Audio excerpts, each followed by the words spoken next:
성장하는 엄마의 라이프 스타일. 이상미 지음, 출판 좋은 생각 사람들. 온라인 쇼핑에서 벗어나기.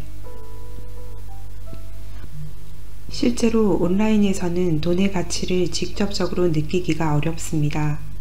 오프라인에서 현금으로 결제할 때는 그 규모가 직관적으로 눈에 들어오지만 온라인에서 결제를 할 때는 규모를 가늠하기 어렵습니다. 게다가 결제 방법도 점점 더 간편해져 클릭 한 번, 지문 인식 한 번으로 간단하게 구입이 가능합니다. 오프라인에서는 쉽게 구할 수 없는 물건도 검색 한 번으로 나오고요. 이렇듯 온라인의 편리함 덕분에 더 현명한 소비를 하게 되었다고 생각하기 쉽지만 사실은 그 반대입니다.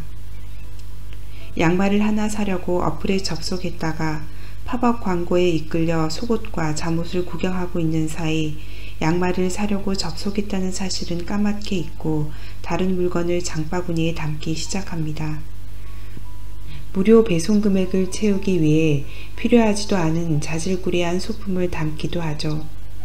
집 앞 슈퍼에서 구매하면 금세 끝날 일이지만 스마트폰을 켜고 쇼핑을 시작하는 순간 시간은 기하급수적으로 늘어난 경험 아마 한 번쯤은 있으실 겁니다. 저 역시 온라인 쇼핑을 즐기는 사람이었습니다.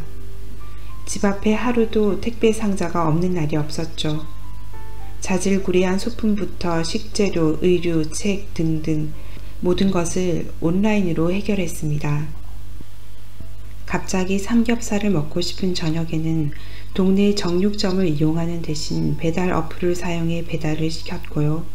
사소한 아이 준비물을 살 때도 최근 트렌드를 반영한 물건을 사려고 끝도 없는 검색의 늪에 빠졌습니다. 아이가 잠이 든 밤에는 어김없이 쇼핑 앱을 켜고 결혼식에 입고 갈 원피스를 한 달 전부터 검색하고 학부모 총회에 신고 갈 구두를 찾고 또 찾았어요. AR 기술은 또 얼마나 신통하게요. 이 녀석은 제가 필요한 것을 어떻게 하는지 내가 찾고 있던 물건을 바로바로 광고로 띄워주니 하루에도 몇 번씩 결제 버튼을 누르기도 했습니다. 한 달 구독료 몇천 원으로 영화관에서는 1만 원이 훨씬 넘는 영화를 무제한으로 볼 수 있으니 얼마나 경제적인가요? 구독료만 지불하면 지우개 하나를 사도 배송료가 무료이니 얼마나 합리적인가요? 이런 저의 생각은 남편이 휴직을 하면서 완전히 바뀌게 됩니다. 남편은 직장 생활 15년이 넘어갈 때쯤 더 늦기 전에 가족들과 시간을 더 보내고 싶다며 육아휴직을 신청했습니다. 그때 주변에서 가장 많이 받은 질문이 생활비는 어쩌려고, 대출 이자는, 같이 경제적인 부분이었습니다. 저희 부부도 가장 걱정했던 부분이기도 하고요. 이때 우리는 수입이 없어도 1년을 살 수 있을지를 가늠해 보기로 했습니다.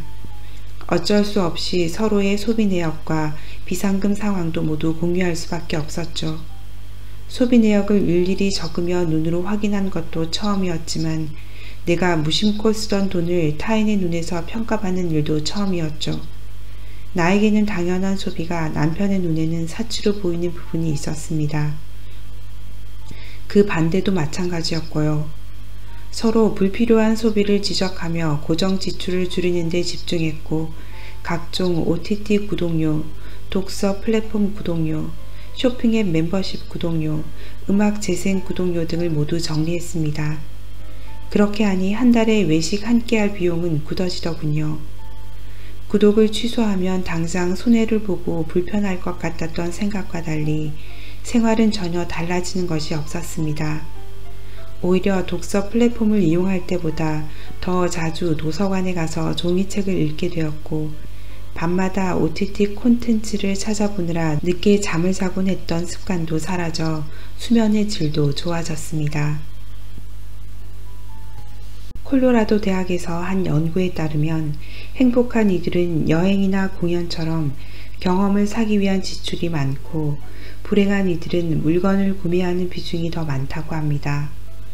굳이 먼 나라의 연구 결과까지 가지 않더라도 현재의 삶에 만족하지 못하고 불만이 쌓일 때 충동적인 물질 구매에 집착하게 되는 경우는 우리 주변에도 흔합니다. 쇼핑 중독이라는 말이 있을 정도니까요. 쇼핑 중독은 복잡한 환경에서 살아가는 현대인만이 앓는 병입니다. 쇼핑을 하는 것이 필요한 물건을 구입하기 위함이라는 본래 목적을 잃고 물건을 구입하는 그 순간의 쾌락만을 추구하게 되는 것이죠. 쇼핑 중독을 치료하는 방법은 자극을 차단하는 것입니다. 쇼핑을 하도록 만드는 환경을 바꾸는 것이죠. TV, 인터넷, 휴대폰, 이벤트, 광고, 홍보 등에서 멀어지는 것입니다. 바꿔 말하면 쇼핑 외에 쾌락을 주는 일이 없다는 것을 의미하기도 합니다. 물론 나에게 반드시 필요하고 가치 있는 물건이라면 큰 돈을 들여서 사는 것이 나쁘다고는 할 수 없습니다. 하지만 요즘처럼 수많은 광고에 노출되는 환경이라면 물건을 사기 전에 한 번 더 생각해 봐야 합니다. 온라인 쇼핑을 줄이면 의외로 없어도 살 수 있는 물건들이 많다는 것을 알게 됩니다. 온라인에서 손쉽게 살 때는 생각 없이 사던 물건을 시간과 품을 들여 오프라인에서 사려고 하면 불편함을 감수해야 하기 때문에 포기하게 되는 물건도 많고요. 언뜻 보면 우리를 편리하게 해주는 구독 서비스, 온라인 쇼핑 등은 알고 보면 우리에게 진정으로 필요한 것이 무엇인지를 잊게 합니다. 합리적으로 생각하여 구매하는 능력을 끝없이 시험에 들게 하죠. 그런 점에서 저는 어떤 물건을 사기 전에 유예기간을 둡니다. 일주일에서 길게는 한 달 이상 없는 대로 일단 살아보는 거죠. 재미있는 점은 대부분 없어도 그럭저럭 살게 된다는 겁니다. 냄비의 코팅이 벗겨졌을 때 일부러 냄비를 새로 사지 않고 한 달 이상을 지내보았습니다. 어떻게 됐는지 아세요? 예전에는 냄비에 국이 애매하게 남으면 냄비째 냉장고에 보관했습니다.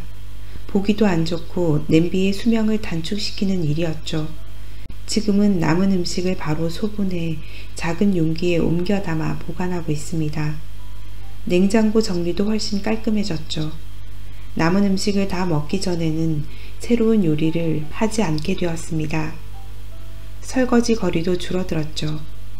물건이 넘칠 때보다 물건이 사라지니 오히려 편리한 점이 많아졌습니다. 다음번에 무언가 사야겠다는 생각이 드시면 유예기간을 설정해 기다려보세요. 없으면 없는 대로 사라진다는 그 물건은 꼭 필요한 물건이 아니었을지도 모릅니다. 물건뿐만 아니라 스마트폰 어플도 마찬가지입니다. 자주 사용하지 않는 어플이라면 과감히 지워버리고 구독을 취소하세요. 그것만으로 삶은 단순하고 가벼워집니다. 마음부터는 나에게 진정으로 가치 있는 것을 구분하고 그곳에 에너지와 시간을 쏟을 수 있는 현명한 어른이 되고 싶습니다.